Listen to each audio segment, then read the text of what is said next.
But guess what? The but-for doctrine. Taylor, you want to explain that? Yeah, but for this loss, meaning if it wasn't for this loss, none of this would have to be done. And you, Mm-hmm. insurance company, cover this loss, and there's ordinance and law coverage, and this is required by the city or municipality or the jurisdiction to be brought up to code. So it meets the requirements for all sorts of stuff. If it's insulation, if it's the decking, whatever it might be, Mm-hmm. none of this would be required unless it was for this loss that is covered.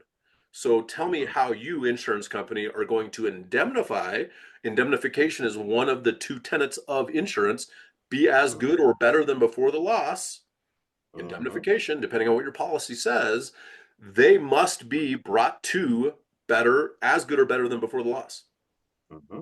And if this is a Absolutely. requirement that the city or the jurisdiction requires, then are they as good or better than before the loss?